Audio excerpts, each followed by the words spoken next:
Welcome back. સમાચાર બનાસકાંઠાથી. આ ડીસામાં blast મામલે સૌથી મોટા સમાચાર આવ્યા. 18 લોકોના મોત નહીં પરંતુ હત્યા. આ સવાલ થઈ રહ્યો છે કારણ કે ફટાકડાની જે ફેક્ટરી હતી તે ગેરકાયદે ચાલતી હોવાનો ખુલાસો થયો છે. પ્રાંત અધિકારીએ જ ફેક્ટરી ગેરકાયદે હોવાનું કહ્યું છે. જવાબદારો સામે FIR થશે. પોલીસે પણ કર્યા ફેક્ટરીને લઈને મોટા ખુલાસા.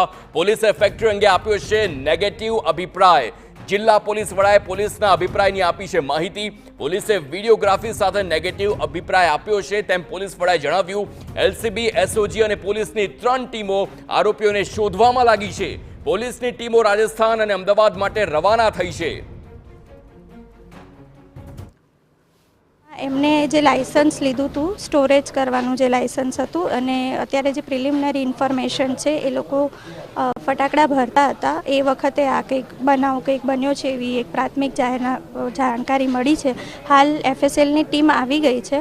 FSLની ટીમ જ્યારે આખો કાટમાળ હટશે અને જે શું સિચ્યુએશનના કારણે આ જે ઇસ્યુ બન્યો છે એ આપણને જાણકારી એમની સામે જે બી કાયદાકીય ફોજદારી જે ગુનો દાખલ કરવામાં આવશે એ થશે. આગળની તમામ કાર્યવાહી કરવામાં આવશે. પોલીસે તરત જે છે એ 4 થી 5 જેટલી ટીમોની રચના કરી છે. હાલમાં પણ બનાસકાંઠાની એક ટીમ અમદાવાદ ખાતે અને એક ટીમ રાજસ્થાન ખાતે છે. આમાં જે કોઈ પણ આરોપી છે એ તમામ આરોપીને ટૂંક સમયમાં પકડી લેવામાં આવશે અને લોકોને કડકમાં કડક કાયદેસરની કાર્યવાહી કરી અને જેલ હવાલે કરવામાં આવશે. આ જે સ્ટોરેજ હાઉસ છે એ ખુદ પણ અમારે લોકોનો અભિપ્રાય છે એ પોલીસનો નેગેટિવ છે. એટલે પહેલાં તો આ સ્ટોકિસ્ટ તરીકે બી ના ચાલી શકે કારણ કે પોલીસનો અભિપ્રાય નેગેટિવ છે. પરંતુ જો એ ઘટના અત્યારે હાલમાં આવી રહી છે કે એ ફટાકડા બનાવતો બી હતો તો એ ખૂબ જ ગંભીર કહી શકાય અને આની ઉપર જે છે ગંભીરમાં ગંભીર પગલાં લેવામાં આવશે અને એનું કન્વિક્શન પણ થાય એ રીતનું ટૂંકમાં જ ચાર્જશીટ પણ કરી દેવામાં આવશે.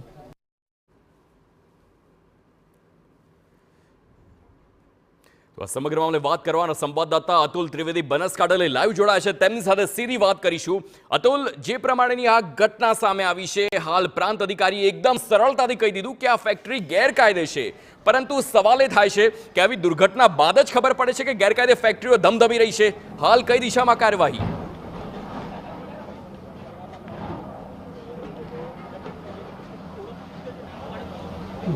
આ જે ડીસાની જે GIDCની જે ઘટના છે તેમાં 18 લોકોના મોત થયા છે. એ મોત નહીં પરંતુ હત્યા છે અને હત્યા એના માટે કહી શકાય કે એના જવાબદાર પ્રાંત અધિકારી છે. આજે ફટાકડાનું લાયસન્સ આપતા હોય છે અથવા તો જેની તપાસની જવાબદારી છે એ ડીસા પ્રાંત અધિકારીની જવાબદારી છે અને તેમને કબૂલી લીધું છે કે આ ફટાકડાની ફેક્ટરી છે એ ગેરકાયદેસર હતી કારણ કે એમના નેજા હેઠળ આ બધું આવતું હતું. કોઈ પણ પ્રકારની તપાસ ન થતી હતી અને છતાં પણ આ ફટાકડાની ગેરકાયદેસર ફેક્ટરી ધમધમતી હતી. જો કે જિલ્લા પોલીસ વડાએ પણ જે પ્રકારે કહ્યું છે કે અમે આ ફેક્ટરીને અભિપ્રાય નેગેટિવ આપ્યો હતો, વિડીયોગ્રાફી સાથે આપ્યો હતો, છતાં પણ તેનું સ્ટોરેજનું લાયસન્સ આપવામાં આવ્યું પ્રાંત અધિકારી દ્વારા. પોલીસનો અભિપ્રાય નેગેટિવ હોવા છતાં તો એ બાબત છે ચોક્કસ દિશામાં કહી શકાય કે આ તમામ બાબતો હપ્તાખોરીની છે.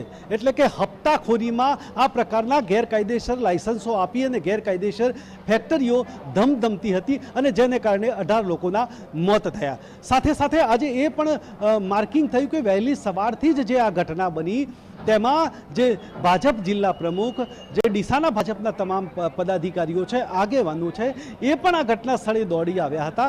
એટલે કે આ જે દીપક જે સિંધી છે તે ભૂતકાળમાં પણ આવા પોલિટિકલ કનેક્શન ધરાવતો હતો અને તેમ જે રાજકીય પક્ષની જે રહેમ નજર છે તેની હેઠળ જ આ પ્રકારના લાયસન્સ મેળવ્યા હોય તેવું પણ અત્યારે શક્યતાઓ છે. એટલે કે દીપક ઠક્કર ચોક્કસ આ જે પ્રકારે ગેરકાયદેસર આ દારૂખાનાની ફેક્ટરી ચલાવતો હતો તેમાં બોઇલર બ્લાસ્ટ થયો અને જે 8 જેટલી રૂમો હતી તે જે પ્રકારે ધરાશાયી થઈ તેમાં 23 જેટલા જે લોકો છે દટાયા.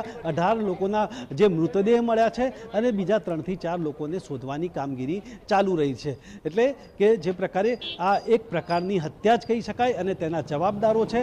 અત્યારે તો પ્રાંત અધિકારીએ સરળતાથી કહી દીધું છે કે ફેક્ટરી ગેરકાયદેસર છે પરંતુ તેમના અંડરમાં તેમના નીતિ નિયમોમાં જે આવ્યું છે એ જળવાયું નથી અને જેને કારણે આ ઘટના બની છે.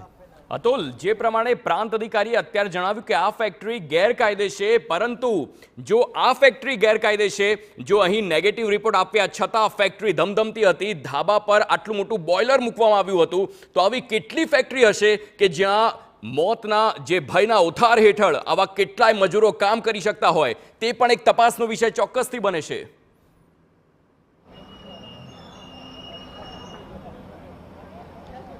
ડીસામાં આવી ગેરકાયદેસર એક બીજી પણ ફેક્ટરી છે અને ફટાકડાના 14 જેટલા જે ગોડાઉનો છે એ તો શહેરી વિસ્તારમાં છે અને એ પણ આ તમામ જે ગોડાઉનો છે એ આ તમામ તંત્રની અથવા પોલીસની રહેમ નજર હેઠળ ધમધમી રહ્યા છે.